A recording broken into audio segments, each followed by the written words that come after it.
Hello, this is Demon SLAYER Lab. In this channel, I will be explaining the manga, Demon SLAYER. 4. Hantengu. Hantengu is an elderly demon with a distinctive forehead bump and horn. He is always frightened, shaking and screaming. He doesn't look like an upper-rank demon from his appearance and demeanor, which is what makes him so airy. When he was human, he was caught by the police for murder and theft. It seems that he was a cunning character who tried to get away with his crimes by piling up lies on lies and pretending to be blind. To those who pursue and punish him, he calls them weak and bullying, and he believes that no one is more pitiful than he is. He is a victim-conscious ogre, putting his own words and actions on the shelf. And together with Juko, he attacked Swordsmith Village and fought against Tanjiro, Genya, and Mitsuri Kanroji of Love Hashira. He screamed hee at every turn and had the word fright on his tongue, which means frightened. Even Muratiro, a seemingly weak but Hashira, is so adept at masking his presence that even he does not notice Hantengu's presence until he gets close. It can be said that Hantengu has a clever technique that belies his frightened demeanor. Hantengu also has the ability to split up, and for every minute it is worn, another demon with a different personality appears and torments Tanjiro and his friends. The main body is a small demon about the size of a field mouse, but its neck, which is as thick as a finger, is so hard that it is difficult to break. It hid its small body inside the split demon and ran around on its own. With such strength and cunning, he was thoroughly self-centered and loudly insisting that he was weak and pitiful. In the end, Tanjiro, who has a good nose, discovers the location of the main body. It was cleverly hidden inside the heart of a split demon, and Tanjiro declared it a coward and decapitated it to death. 5. Nakim. Nakim is a newly recruited upper-rank 4 demon after Hantengu, who has been staying by Muzan's side in Infinite Castle, initially in a different entourage from the other demons. She is not very talkative and only gives minimal answers when spoken to by other upper-rank demons, but her ability to create the Infinite Castle, Muzan's home space, and her ability to detect and search by multiplying her eyeballs are highly valued as useful by Muzan, and she seems to have been his favorite. It seemed to be his favorite. In the final battle, she was pitted against the combination. She were not good fighters in the sense of inflicting damage on her opponents, but she played the biwa, a Japanese musical instrument, manipulated space and the rooms and windows of the castle at will, and just when you thought you were close to Nakim, she would send you somewhere else, making it difficult for you to decide which attack to make. Iguro described it as the most annoying and troublesome, and he had a hard time with it. In the official fan book, the reason for playing biwa is revealed. Nakim was an unknown biwa player who was so angry that her gambling husband had sold her the only kimono she had left to play with that she beat him to death with a hammer. She went out before the audience and played with stiff, shaking hands, and was praised for her tone. Since then, she has been playing after killing people. When Yushiro took over her vision, she was able to manipulate space as she wished, and her head was destroyed by an exasperated Muzan, resulting in her death. It was a sad end for her, not only because of the episodes in her human life, but also because Muzan, who had supported her, gave up on her so easily. 6. Akaza. Akaza was the first demon to appear in the upper rank. He is highly loyal and greedy for strength, which makes him a favorite of Muzan. His first appearance was in a battle at Mugen Train, where he suddenly appeared in front of Rengoku and Tanjiro. He is the demon that defeated Rengoku and inspired Tanjiro to become stronger, making him a particularly unforgivable enemy to Tanjiro. He is a martial artist in both behavior and fighting style, and his obsession with strength is bizarre. When he encounters a strong person such as Kyojuro Rengoku or Gyuta Miyaka, he will try to recruit him to become a demon and stay strong forever. On the contrary, they are so disgusted with weaker ones that they treat them as weeds. When he was with upper-rank demons, he was quiet, but he liked to talk to humans, asking them their names and talking to them about this and that before killing them. Akaza was once a young man from a poor father-son family. He repeatedly stole to earn money for his sick father's medicine, but was rehabilitated when he met a Soryu Dojo, gym, master and his daughter, Koyuki.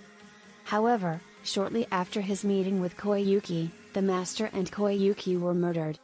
When Tanjiro became a demon, he had no memory of being a human being, but his experience of not being able to protect his loved ones left him with a strong sense of his own need to be strong. Akaza regained his memory through Tanjiro's words and behavior, and attacked himself, saying, "Yes, I wanted to kill him." The way he hurts himself so much that he winds up with holes all over his body seems to show the strength of his remorse and his regret at not being able to protect his family. The sadness of Demon's nature is that he still regenerates even though he has already lost his reason for living, and that he could not die even if he wanted to. The mother demon at Natagumo Mountain also offered her own head, but in the sense that she had killed herself, Akaza was the only demon who wished to commit suicide gracefully, wasn't he? Perhaps if Akaza had regenerated here, he would have evolved into a stronger life form that would not die even after being decapitated. However, Tanjiro's straightforward words brought back the image of his late master and awakened his precious memories. If it had not been Tanjiro who exterminated him, Akaza might not have been able to defeat him. 7. Doma. Doma, the upper rank 2, is a smiling, carefree, and seemingly friendly demon, and is the most approachable of the upper ranks. On the surface, he is a religious leader with about 200 followers, but behind the scenes he is an evil demon who eats many of his followers, especially women. He is also the enemy that killed Inosuke's mother and Shinobu's sister, and lies that he is saving their souls by eating them. In the scene where he appears in Infinite Castle, the gap between the picture of him chomping on a human and the smiling face that greets Shinobu emphasizes the brutality of his actions. In the Natagumo Mountain Act, Shinobu was lightly poisoning Demon, but Doma was struggling.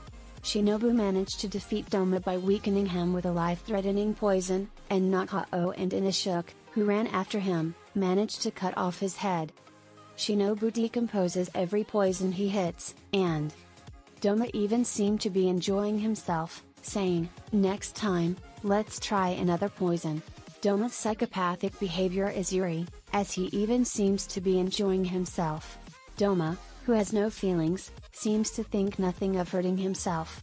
Since he was a child, he felt nothing when his parents died spectacularly, and he looked coldly at his followers who clung to him. Perhaps he lacked the emotions and sentiments that are inherent in human beings. And he understood emotion as knowledge and was blessed with the intellect to mend it. He was intelligent enough to play the role required of a child of God, even at a young age. Deep down inside, however, he probably wished he had feelings too, and longed to experience the trembling, human feelings of a human being.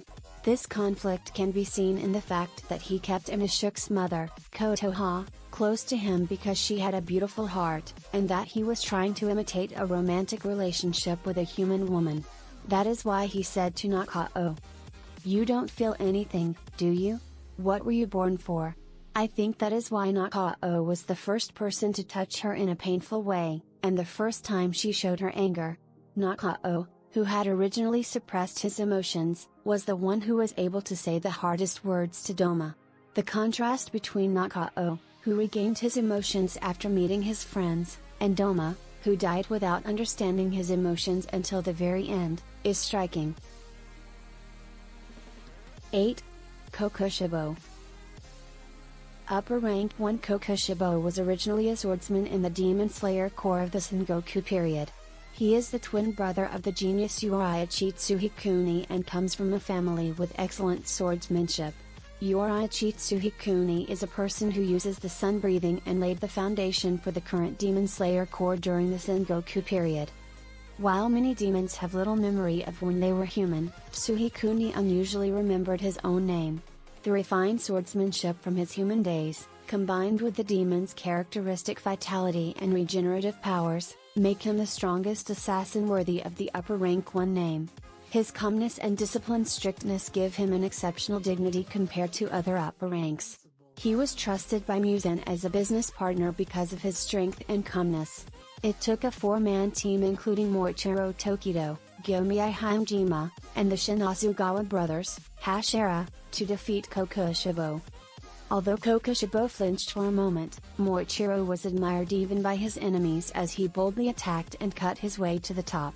As a samurai from the Warring States period, he must have respected his strong opponent. Demon is strangely humane, as when he helps stop the bleeding of Morichiro's wounded body. This is probably due to the fact that his memories from his human days are still very strong. He was an excellent swordsman himself, but he was always jealous of his younger brother's overwhelming talent. He became a demon and faced Yoraichi, but Yoraichi died in the middle of the fight, and as a result, he was defeated. Kokushibo angrily cuts Yoraichi down, and from his corpse is found a flute as a memento of his childhood. Yoraichi had kept the handmade flute that Kokushibo had sent him even after he was evicted from the house as an unwanted child. When Kokushibo saw it, he burst into tears, saying that he hated you.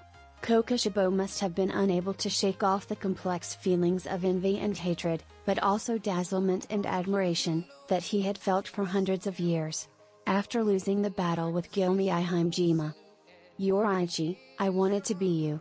The same flute comes out of Kokushibo's bosom as he crumbles in defeat against Gyomi Himejima, saying, Yoraichi, I wanted to be you. Kokushibo's words of hatred and dislike, but his true feelings for his brother were the same as those of his brother. Why can't I leave anything behind? I believe that the only thing Kokushibo could not leave behind was his strong love and admiration for his younger brother. The fight to the death with the 12 Kizuki, who hunt down the Demon Slayer Corps with their overwhelming fighting power and resilience, is truly breathtaking.